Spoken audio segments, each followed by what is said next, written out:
नमस्कार, मैं doctor Arshi Iqbal Arshi fertility and IVF research institute Kota से निस्संतानता के क्षेत्र में कार्यरत हूँ पिछले 20 वर्षों से। तो दोस्तों, आज हम बात करेंगे कंसेप्शन कैसे होता है। आपकी भाषा में बोलूँ तो बच्चा कैसे बनता है, कैसे लगता है, संतान उत्पत्ति कैसे होती है, ये फिजियोलॉजी क्या है, और भी बहुत सारे इनमें मैं सवालों के जवाब देना चाहूँगी जो एक आम इंसान के दिमाग में होते हैं। जैसे कि मासिक चक्र क्या होता है, ये क्यों होता है, ये कब से होता है, किस उम्र में आता है। दूसरा, ये मासिक चक्र अगर शुरू हुआ है तो कब जाके ख़त्म होगा। इसके अलावा हम लोग बात करेंगे प्रेगनेंसी के बारे में, जो हम कंसेप्शन की बात कर रहे हैं, और ये कब टेस्ट करना चाहिए। ये छोटे छोटे सवाल एक आम इंसान के दिमाग में होते हैं कि ये कैसे। तो कई बार हम डॉक्टर से नहीं पूछ पाते या हम डॉक्टर के पास नहीं जा पाते। तो आजकल बहुत आसान सा तरीका है, यूट्यूब पे आप जाके सर्च करेंगे तो मिल जाएगा। तो आज का जो हमारा टॉपिक है वो है कंसेप्शन। कैसे प्रेगनेंसी लगेगी, कैसे डायग्नोस होगी, क्या क्या करना चाहिए और क्या नहीं करना चाहिए।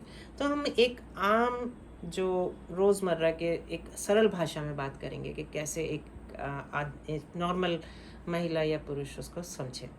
तो कोई भी संतान प्राप्ति के लिए महिला और पुरुष दोनों की आवश्यकता होती है। महिला से अंडा आता है, पुरुष से शुक्राणु आता है।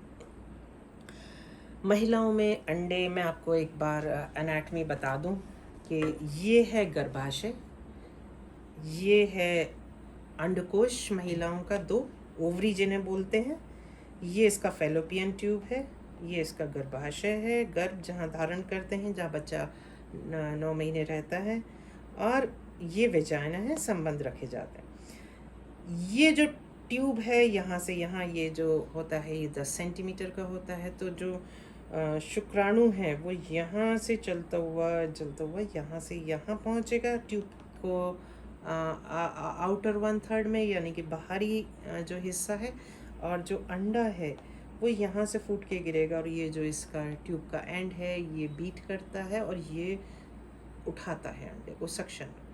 ठीक, तो अंडा यहाँ से यहाँ पहुँचा, शुक्राणु को एक लंबा रास्ता लेना है, शुक्राणु यहाँ पहुँचेगा, और यहाँ पे जब शुक्राणु और अंडे का मिलन होगा उसको बोलते हैं फर्टिलाइजेशन, निश्चेचित करना।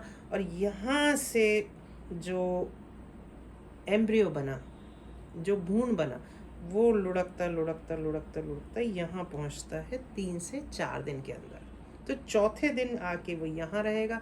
फिर वो यहाँ इम्प्लांटेशन जिसे हम बोलते हैं गर्भ धारण करना, अगर वो यहाँ पे अंदर विकसित होने लग गया, धस गया और विकसित होने लग गया, तो हमारा जो प्रेगनेंसी टेस्ट है, यानी कि हम प्रेगनेंसी टेस्ट पॉजिटिव आ जाएंगे, और एक वो महिला गर्भ धारण कर चुकी होगी।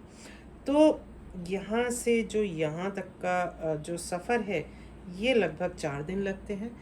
अब एक आम इंसान की भाषा में अगर मैं बात करूँ तो शुक्राणु की एज क्या, मतलब कितना टाइम तक जीवित रहता है।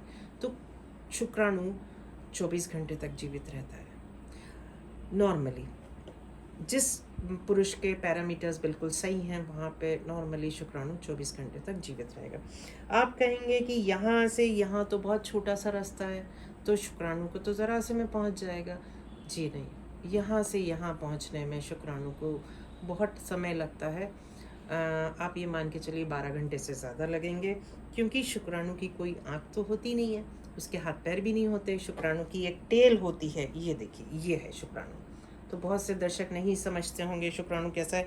तो ये शुक्राणु है, ये इसका सिर है जिसे हम हेड बोलते हैं, ये इसकी गर्दन है जिसे हम नेक पीस बोलते हैं, और ये एक पूंछ है जिसे हम टेल बोलते हैं। तो किसी भी शुक्राणु में हेड, नेक और टेल होती है। ठीक है, इसकी कहीं आँखें नहीं है। तो ये जो पूंछ है ये हमें हमारे शुक्राणु को आगे बढ़ने का वो देती है। जब वो बीट करती है, हिलती है, तो जब वो इस तरफ हिलेगी तो शुक्राणु इधर चलेगा। तो शुक्राणु की जो चाल होती है वो सीधी नहीं होती, वो ऐसे सीधा नहीं चलता, वो चलेगा यूं यूं यूं यूं यूं। तो आप ये समझिए कि जब सीधे नहीं चल रहा ऐसे, तो ये टाइम लेता है पहुंचने में। दूसरा, किसी भी पुरुष के वीर्य में सारे शुक्राणु सही नहीं होते। नॉर्मल जो फॉर्म्स होते हैं वो कम होते हैं, 4% से ज़्यादा होना चाहिए। तो एबनॉर्मल फॉर्म क्या होते हैं? तो ऐसे बहुत से शुक्राणु होते हैं जिनके 2 सिर होते हैं, जिनकी टेल टूटी फूटी होती है, जो टेढ़े आते हैं, बहुत सारे डिफेक्ट फॉर्म्स होते हैं। तो वो नहीं हो, नॉर्मल फॉर्म हो, जो जिसकी चाल सही हो, जो एक्टिवली प्रोग्रेस कर रहा है, क्योंकि शुक्राणु की चाल एक होते हैं जो जिंदा हिल रहे हैं, एक होते हैं जो मरे पड़े हैं, एक होते हैं जो तेज़ी से चलते जाते हैं, जैसे प्रोग्रेसिव मोटेलिटी कहते हैं। तो अब ऐसा शुक्राणु जब यहाँ से यहाँ पहुँचेगा, वो एक बहुत मेहनत का काम है। दूसरा, शुक्राणु की आँख नहीं है। सीमेन जो वीर्य है, अब बहुत सी महिला, यहाँ मैं कुछ सवाल लेना चाहूँगी। बहुत सी महिला आती हैं, वो कहती हैं कि संबंध रखने के बाद वीर्य पूरा निकल जाता है, तुरंत ही निकल जाता है। तो ये बहुत आम पूछे जाने वाला सवाल है। तो जो वीर्य होता है वो खाली शुक्राणु नहीं होते। शुक्राणु जैसे मैंने बताया उसके हाथ पांव तो है नहीं, उसको एक मीडियम चाहिए, लिक्विड मीडियम। तो वो कहाँ से आता है? पुरुष के जन अंगों को हम देखें तो यहाँ ये है अंडकोश, टेस्टिस, यहाँ से ये वास डिफरेंस ये गया, और यहाँ से ये इसमें जुड़ गया। ये जो प्रोस्टेट, सेमाइनल वेसाइकल, ये जो ग्रंथियाँ होती हैं पुरुषों में, उनके द्रव जो होते हैं वो हमारे शुक्राणुओं को एक कैरियर देते हैं, यानी एक मीडिया देता है। जैसे आपको समंदर में जाना है, आप चलते हुए तो नहीं जा सकते, डूब जाएंगे ना। तो आपको क्या चाहिए? कैरियर, एक कश्ती, जहाज़, जैसे भी जितना भी बड़ा समंदर है, नदी है। ऐसे ही शुक्राणु जो है वो यहाँ बना, यहाँ स्टोर हुआ, लेकिन वो चलता हुआ नहीं जा सकता। तो उसको एक मीडिया चाहिए जिसे हम लिक्विड बोलते हैं, जो एसेंशियल, जो एसेसरी ग्लैंड्स हैं वो रिलीज़ करती हैं। तो उसमें प्रोस्टेट होता है, 4-5 तरह की ग्रंथियाँ होती हैं जो अपने अपने द्रव को देती हैं, और उसका बेस बनता है, और उसमें शुक्राणु जाता है, जो कि शुक्राणु को कैपेसिटेट यानी कि ताकत भी देते हैं, जो उनको मीडिया भी देते हैं, और जो उनको ख़राब नहीं होने देते, जो उनके लिए पौष्टिक होते हैं। आप ये मान के चलिए उसको पावर देते हैं। जो यहाँ से फिर ये रिलीज़ हुआ, तो जो जो वीर्य है वो हमारे बहुत सारे ग्लैंड्स का सिक्रीशन होते हैं, और उसके अंदर शुक्राणु होता है। ये इसलिए बताना ज़रूरी था कि बहुत सारी महिलाओं का ये कहना होता है कि जैसे ही वो संबंध रखती हैं उसके बाद तो वो सारा का सारा बाहर रह जाता है। अब वो जो सेमाइनल फ्लूइड होता है या जो वीर्य होता है, सीमेन होता है, वो एक गाढ़ा होता है।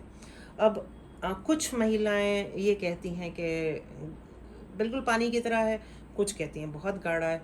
तो मैं आपको यहाँ पे ये भी बताना चाहूँगी कि जो सीमेन की क्वालिटी होती है वो बहुत गाढ़ा, बिल्कुल पस की तरह तो कभी भी अच्छा नहीं होगा, बिल्कुल पतला पानी की तरह भी नहीं होगा, लेकिन ठीक ठाक कंसिस्टेंसी हो, वो नॉर्मल होता है। बहुत गाढ़ा, चिपचिपा, बहुत वैसा सही नहीं होता। पतला फिर भी एक बार बेहतर होता है। और दूसरा, 2 से 5 ml इसका नॉर्मल वॉल्यूम 2 ml से 5 ml तक होना चाहिए। तो यूजुअली पुरुषों का 2 के अराउंड ही होता है। तो आपने कहा कि वो बाहर आ जाता है पूरा। तो जब यहाँ पे वीर्य छोड़ा गया और वो है 2 से 5 ml, और एक किसी भी मेल का जो काउंट होता है वो 15 मिलियन से ऊपर नॉर्मल होता है। तो उतने पर ml में अगर 15 मिलियन है तो 15 मिलियन बहुत बड़ा फिगर होता है। उनमें आंखें नहीं हैं, उनमें बहुत सारे ख़राब होंगे, मोटेलिटी नहीं होगी, डेड स्पर्म्स होंगे, इमोटाइल, नॉन मोटाइल और स्लगिश मोटेलिटी वाले स्पर्म होंगे। तो वो यहाँ पे उनका कोई फ़ायदा नहीं है। दूसरा, कुछ इधर जाएंगे, कुछ उधर जाएंगे, उनको रास्ता ऐसा नहीं है ना कि मुझे इसी ट्रैक पे जाना है। तो वो यहाँ तक जो पहुँचेंगे वो बहुत कम होंगे, बहुत कम। दूसरा, जब संबंध रखे, वीर्य यहाँ छोड़ा, तो वीर्य पतला चिपचिपा है, वो पूरी दीवार पे चिपक जाएगा और शुक्राणु उसके अंदर है। तो बहुत सारा बाहर निकल गया। शुक्राणु तो दीवार पे चिपक गए ना, वो तो अपने आप चले जाएंगे। तो अगर निकल भी जाता है तो कोई फ़र्क नहीं पड़ता। ये हर महिला का सवाल होता है, इसलिए मुझे लगा कि ये मैं ज़रूर लूँ। तो शुक्राणु यहाँ से गया, यहाँ पे पहुँचा, और यहाँ पे उसका मिलन होगा। इस तरह से होता है। ये देखें, ये अंडा है, अंडा आँख से नहीं दिखता, माइक्रोस्कोपिक चीज़ें हैं। और ये अंडे में जब एक शुक्राणु जैसी भेद देगा तो दूसरा अंदर नहीं जा सकता। ठीक है, तो ये हमारा तरीका है कि है ना, कैसे एक कंसेप्शन बच्चा कैसे बनता है। अब जब यहाँ पे ये फर्टिलाइजेशन हो गया, उसके बाद ये सब चीज़ें ट्यूब में हो रही हैं। तो ट्यूब बहुत इम्पॉर्टेंट है। किसी भी महिला के शरीर में ट्यूब की इम्पोर्टेंस को आप समझ सकते हैं कि ये सारा काम यहाँ चल रहा है। अब बच्चा जब बनेगा उसके बाद यहाँ आएगा। उसके बाद आपको एक चीज़ और बताना चाहूँगी कि जो नेचुरल कंसेप्शन रेट होता है दैट इज़ ओनली 25%। तो यहाँ पे जितने भी बच्चे बने उसमें से केवल 25% बच्चे यहाँ के भ्रूण विकसित होना शुरू होगा। यहाँ पे मतलब अपनी गद्दी को जमाएगा यहाँ केवल 25%, बाकी 75% चले जाएंगे। और अगर ये चले गए 24 घंटे के बाद ये डेड होगा। तो अगर ये नहीं है ना इसका यहाँ पे प्रत्यारोपण हुआ तो ये भ्रूण ख़त्म हो जाएगा और महिला को मासिक आ जाएगा। तो ये जितनी भी चीज़ हुई, ये टोटल अंडा फूटने से, मैं आपको वो भी बताती हूँ। किसी भी महिला को सबसे पहले मासिक के, ये मासिक आया, मासिक चक्र है, 7 दिन का दिखाया, यहाँ से अंडा बनना शुरू होता है, यहाँ से डोमिनेंस शुरू होती है। अंडा जो 2 mm 3 mm का होता है, वहाँ यहाँ से उसका सिलेक्शन होता है, अंडा बढ़ता चला जाता है। यहाँ से देखिए बढ़ना शुरू हुआ, फिर वो अंडा बन के पकता है जो कि 28 से 20 mm के पहुँचता है। और यहाँ कहीं 13वें 14वें दिन पे जाके वो फूटता है। अगर उसका 14वें दिन, वो ओव्यूलेशन बोलते हैं, अगर उसका मिलन शुक्राणु से हो गया तो वो प्रत्यारोपित हो गया, शुक्राणु से मिलन हो गया और उसके बाद वो 4 दिन बाद आया गर्भाशय में, अगर वो प्रत्यारोपित हो गया तो आपका प्रेगनेंसी पॉजिटिव है। अगर वो नहीं प्रत्यारोपित हुआ, यहाँ से फूटा, बच्चा नहीं बना, शुक्राणु से मिलन नहीं हुआ, तो ये जो साइकिल है वो वापस पूरी ख़त्म हो जाएगी। और यहाँ से है ना, अगर उसका बच्चेदानी में नहीं इम्प्लांटेशन हुआ, ये हरा वाला पीरियड, तो यहाँ पे वापस उसको महीना आ जाएगा। तो एक महिला का एक मासिक चक्र 28 दिन का होता है। पहले 15 दिन अंडा बन रहा होता है, बन के तैयार होता है, फूटता है, और अगले 15 दिन प्रत्यारोपण के लिए होता है कि वो आके ट्यूब में बच्चा बने और वो प्रत्यारोपित हो गर्भाशय में आके।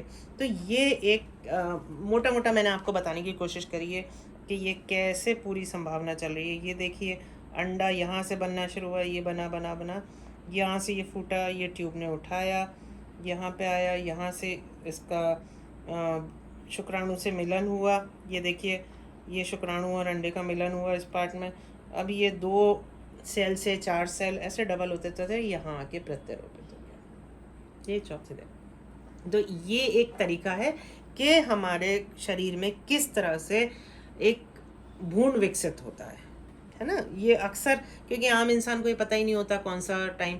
तो अब बहुत सारे लोगों का सवाल ये होता है, क्या मासिक के कौन से समय पे संबंध रखें तो बच्चा प्राप्ति, संतान प्राप्ति होगी। तो मैंने कोशिश करी है, ये मासिक है, यहाँ से तो अंडा बनना शुरू हुआ है, ये यहाँ तक पहुँचा, ये 7 दिन तो वो कुछ भी नहीं है, छोटा है। तो आपने यहाँ संबंध रखे नहीं रखे कोई मतलब नहीं है। और वैसे भी महिला को ब्लीडिंग हो रही होती है तो वो भी कोई फ़ायदा नहीं है। इसके बाद यहाँ से अंडा बड़ा हो रहा है, विकसित हो रहा है, यहाँ जाके 14वें दिन, 13वें 14वें दिन पे वो ओव्यूलेशन हो रहा है। तो सही टाइम क्या है, किसी भी महिला की अगर 28 दिन की मासिक चक्र है तो उसका जो पीरियड, फर्टाइल पीरियड होगा, वो 10वें से 20वें दिन के बीच में होगा, मोटा मोटा। तो सपोज़ यहाँ 13वें 14वें दिन फूटा, यहाँ आपने संबंध रखे, तो ये टाइम है जब आपके संतान की उत्पत्ति हो सकती है। अब जो आखिरी के 15 दिन है, सपोज़ यहाँ वाले, इसमें से आखिरी के 10 दिन या 8 दिन में तो कोई बच्चा नहीं लगेगा। तो राइट टाइम 10वें से 20वें दिन के बीच में संबंध रखिए।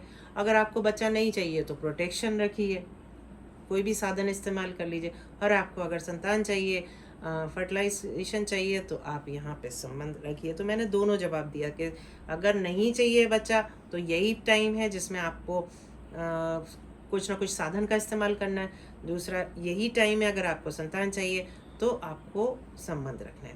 तो ये कैसे है ना महीना चलता है या कैसे बच्चा लगता है, ये आपकी बात है। तो कोई भी महिला की राइट एज क्या है जब उसको बच्चा लगना चाहिए? तो जो मीनार की एज है, यानी कि जब किसी भी बच्ची बड़ी होती है, एडोलेसेंट एज में आती है और उसको मासिक चक्र शुरू होता है, उसे हम एज ऑफ मीनार की कहते हैं, जो कि नॉर्मली 12-13 साल होती है। पर जितना गर्म जगह होगी, जितना क्लाइमेटिक चेंजेस से भी होता है, दूसरा आपकी मदर्स के ऊपर भी डिपेंड होता है कि आपकी माँ को कितना टाइम पे आया था, किस एज में आया था। तो ये उम्र हट के 11 से 13 साल से 9 साल भी हो सकती है। आजकल छोटी बच्चियों में भी 9 साल की उम्र से भी देखने को मिला है कि मासिक आना शुरू हो गया। अब अगर मासिक आना शुरू हो गया तो इसका मतलब ये नहीं है कि उसकी शरीर बच्चे के लिए तैयार है। शुरुआत में ये सब चीज़ें हार्मोनल इम्बैलेंस होता है, डिसबैलेंस भी बोल सकते हैं, और इसमें है ना कई बार मासिक चक्र सही नहीं चलता, बच्ची परेशान होती है, बहुत सारी प्रॉब्लम्स होती हैं। तो ये उसके शरीर विकसित होने का टाइम होता है। और अगर आप राइट एज फॉर बेबी मान के चलते हैं तो 18 साल की उम्र आप शादी की मानिए, या 20 मान लीजिए, और उसके 1 साल 1.5 साल के बाद आप, तो राइट एज आप 20 ईयर्स से मान सकते हैं कि हाँ एक बच्ची का शरीर तैयार होता है एक बच्चे के लिए, और that is the right age के वहाँ से आप कंसीव कर सकते हैं। बाकी सबके अपने अपने वो हैं। मेरे से पूछा कि क्या राइट एज है, तो मैंने इसलिए बताया कि वहाँ पे जो हमारी बॉडी की क्षमता होगी from 20 years, that will be the maximum. हमारी बॉडी की जो बच्चा पैदा करने की जो शक्ति है वो सबसे ज़्यादा होगी। सबसे अच्छी क्वालिटी के अंडे होते हैं, क्योंकि मैं हमेशा उम्र की बात करती हूँ तो मैं क्वालिटी की बात करूँगी। सबसे अच्छे गुणवत्ता वाले अंडे यंग एज में होते हैं। और आजकल प्री मेच्योर ओवेरियन इनसफिशिएंसी भी है, तो जो मासिक है वो भी कहीं ना कहीं मीनोपॉजल एज जो 50 साल हुआ करती थी वो कम होके 45 आ गई है। और ऐसी बहुत सी महिलाएं हैं जिनका मीनोपॉज 30 ईयर्स में 30-35 में भी हो जाता है, ड्यू टू वेरियस कॉजेज़। बहुत सारे कारण होते हैं, अंडे कम होना या, तो ये सब चीज़ें आपको समझना अत्यंत आवश्यक है, क्योंकि मीनोपॉज होने के बाद आपको संतान उत्पत्ति नहीं हो सकती। आपके अगर ओवेरी का जो स्टेटस है, फर्टिलिटी अगर स्टेटस डाउन है, एएमएच वैल्यू डाउन है, तो कई बार अंडे नहीं होने की वजह से भी, पीओआई की वजह से भी मासिक बंद हो जाता है और अंडे नहीं हो पाते, तो बच्चे संतान प्राप्ति नहीं हो पाती। तो कभी भी आपके अगर कोई भी प्रॉब्लम होती है, अगर आप शादीशुदा हैं और आप संतान चाहते हैं, तो अगर साल भर तक निरंतर संबंध रखने के बाद भी अगर संतान उत्पत्ति नहीं होती है, तो प्लीज़ किसी फर्टिलिटी कंसल्टेंट को मिलिए, क्योंकि कंसेप्शन, ये जो मैंने आज बात करी, ये एक हर दंपत्ति को जानना ज़रूरी है, हर एक महिला पुरुष को जानना ज़रूरी है, क्योंकि सेक्स एजुकेशन आज के दौर में बहुत इम्पॉर्टेंट है। हर बच्ची, हर लड़के, जो ऐसे एडोलेसेंट बच्चे हैं, उनको राइट थिंग, राइट प्रोसीजर बताना ज़रूरी है। और ये मुझे लगता है कि एक राइट जानकारी से काफ़ी चीज़ें आसान हो सकती हैं, कि आपको बच्चा कब चाहिए, कब नहीं चाहिए। और मासिक जो है, क्योंकि जो नए नए बच्चे हैं ये बहुत परेशान रहते हैं मासिक का, बहुत सारी लड़कियों का पूछना होता है कि ये इसका राइट ड्यूरेशन क्या है। तो किसी की भी साइकिल जो हर बार उसको शुरू से जब स्टार्ट होती है आखिर तक एक समय होता है, वो 28 दिन भी हो सकते हैं, वो 35 दिन भी हो सकते हैं। तो 28 से 35 दिन तक अगर किसी को है तो वो नॉर्मल है। लेकिन सपोज़ किसी को हमेशा ही 40 दिन में आती है, लेकिन वो 40 में ही आ रही है, तो वो उस पर्सन की नॉर्मल है।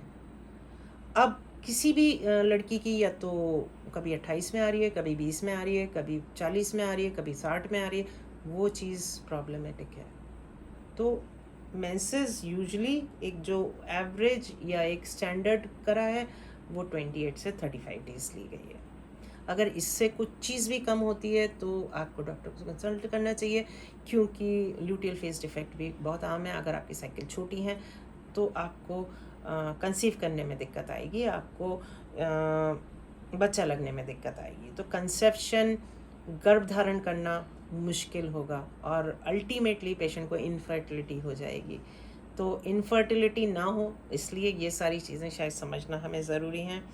और बहुत सारे दर्शकों का कहना होता है कि कोई भी महिला को कब टेस्ट करना चाहिए कि प्रेगनेंसी हो गई, तो इसका what is the right time to do investigation और या pregnancy testing after you miss the period. तो जो हमारे कार्ड्स आते हैं, जैसे हम एलिज़ा टेस्ट बोलते हैं, यूरिनरी प्रेगनेंसी टेस्ट करने से, यूरिन से टेस्ट करने के लिए प्रेगनेंसी, जो प्रेगना कार्ड आते हैं वो यूजुअली आपके 3 दिन ऊपर होते हैं, तो वो आप उसको टेस्ट कर सकते हैं। सपोज़ आज पीरियड आना था और ये 3 दिन निकल गए, 2 दिन निकल गए, तो आप उसको टेस्ट कर सकते हैं, वो रिलायबल हैं, पर उनमें फॉल्स पॉजिटिविटी बहुत सारी होती है।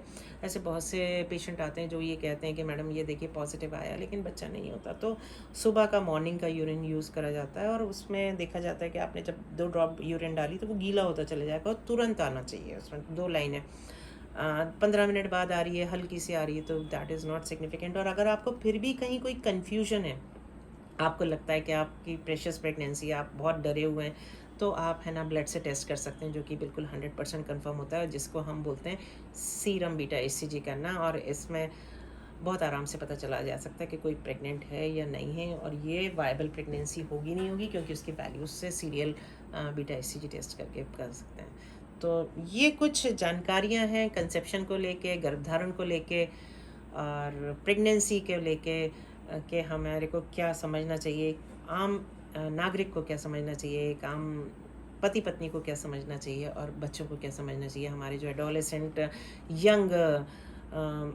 बच्ची हैं और बच्चे हैं उनको क्या समझना चाहिए। तो ये कुछ जानकारी, अगर आपको लगता है कि आपको कुछ और जानकारी चाहिए तो प्लीज़ नीचे अपना क्वेश्चन लिख दीजिए और मैं कोशिश करूँगी आपके सवाल का जवाब देने के लिए। अगली बार इस श्रृंखला में हम लोग बात करेंगे मेल फैक्टर इनफर्टिलिटी की, यानी कि पुरुषों में निसंतानता, यानी कि एजोस्पर्मिया, यानी कि ओलिगोस्पर्मिया। तो ये बहुत सारे चीज़ें हैं जिस पे हम छोटे छोटे पहलुओं को टच करेंगे और है ना बात करेंगे, क्योंकि आज की तारीख में पुरुष निसंतानता काफ़ी ज़्यादा बढ़ गई है। तो नेक्स्ट टॉपिक तैयार रही है। आपने अभी तक मुझे सब्सक्राइब नहीं करा है तो प्लीज़ सब्सक्राइब करिए, लाइक करिए, जिससे कि आप मेरे वीडियोस ज़्यादा से ज़्यादा देख पाएँ और आपको नॉलेज मिले, क्योंकि ये नॉलेज किसी न किसी के काम आएगी, आपके खुद के घर में काम आएगी।